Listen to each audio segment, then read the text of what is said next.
अस्सलाम वालेकुम friends, welcome back to my channel. I hope आप सब खैरियत से होंगे और दुआ है कि अपने प्यारों के साथ एक सेहतमंद ज़िंदगी गुजार रहे हों। तो हमेशा की तरह आपकी ज़िंदगी में आसानियां लाने वाली कुछ टिप्स एंड ट्रिक्स लेकर हाजिर हुई हूँ, जो कि यकीनन आपको पसंद आएंगी। तो बिना टाइम ज़ाया किए बढ़ते हैं आज की इस ज़बरदस्त सी वीडियो की तरफ।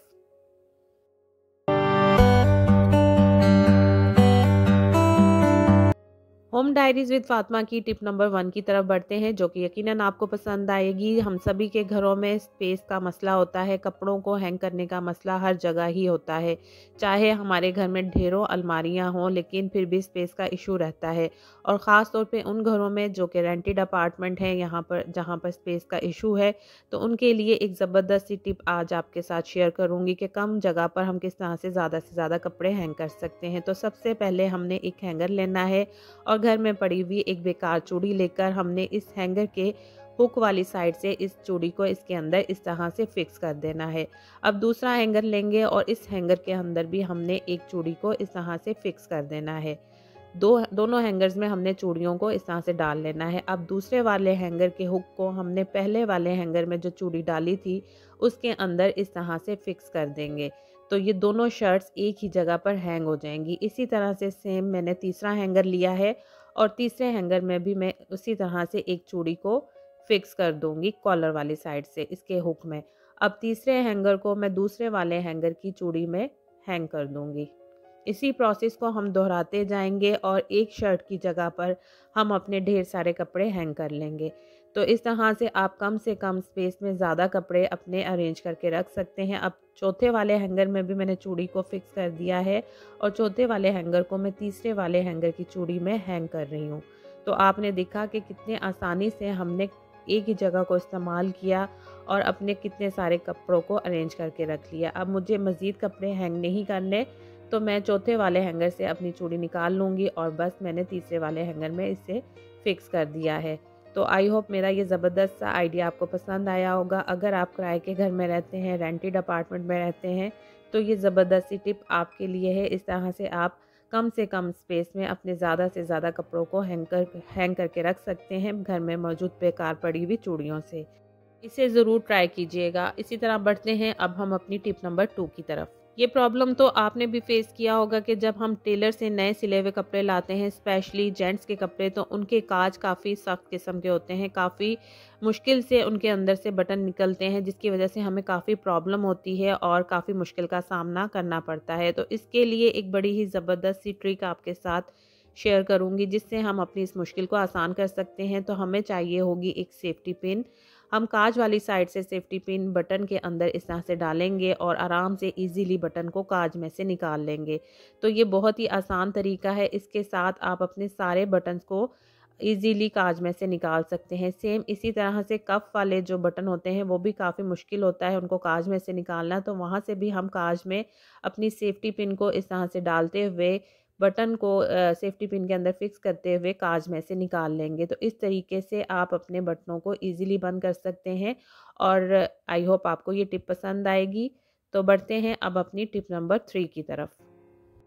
ये भी बहुत कॉमन प्रॉब्लम है कि जब हम इयररिंग्स ख़रीद के लाते हैं, तो आपने नोट किया होगा कि वो एक ख़ास किस्म की पैकिंग के अंदर होते हैं और इस तरह से ऑर्गेनाइज़ करके दिए जाते हैं।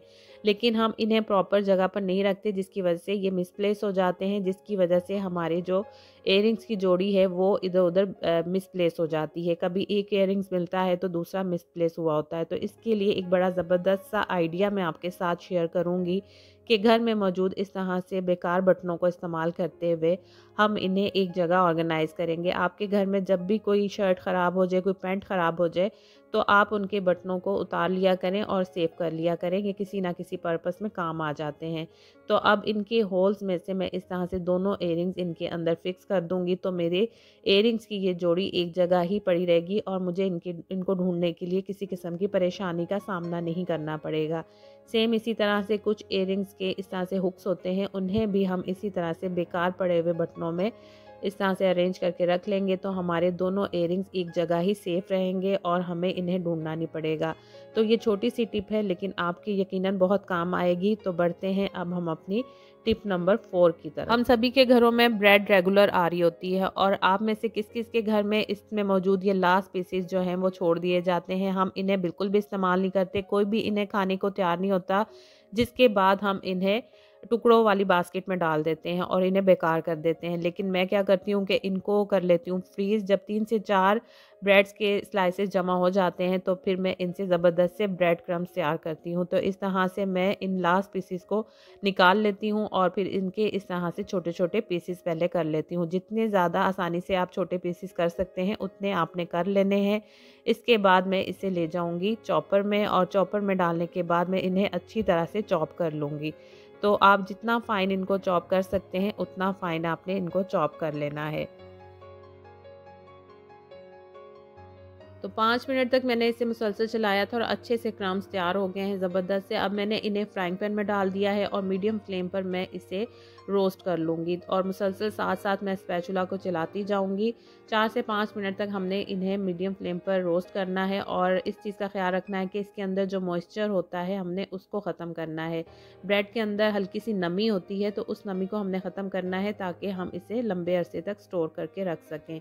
साथ साथ स्पैचुला को चलाते जाएं ताकि एक जैसा कलर आए। अब ये गोल्डन से हो चुके हैं और इनकी जो नमी है वो ख़त्म हो चुकी है और ये काफ़ी हद तक क्रिस्पी हो चुके हैं। तो अब मैंने चूल्हा बंद कर दिया है और चूल्हा बंद करने के बाद भी मैं इसे थोड़ी देर तक मुसलसल चलाती रहूँगी। अब मुझे इसमें थोड़े से ब्रेड के चंक्स नज़र आ रहे थे तो मैंने एक दफ़ा फिर से इसे चॉपर में डालकर तो चॉप कर लिया है। ज़बरदस्त से ब्रेड क्रम्स तैयार हैं।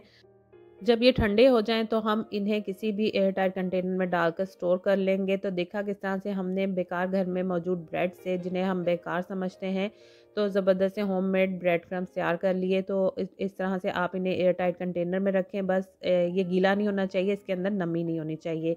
या आप इसे ज़िप लॉक बैग में भी स्टोर करके रख सकते हैं। तो आई होप मेरी ये ज़बरदस्त सी जो टिप है आपको पसंद आई होगी। इस तरह से आप भी इसे ट्राई कीजिएगा। और अगर आज की वीडियो आपको पसंद आई है तो मेरे चैनल को सब्सक्राइब कीजिएगा, लाइक कीजिएगा और फ्रेंड्स और फैमिली के साथ शेयर कीजिएगा। मिलूंगी नेक्स्ट वीडियो में अच्छे से आइडियाज़ के साथ।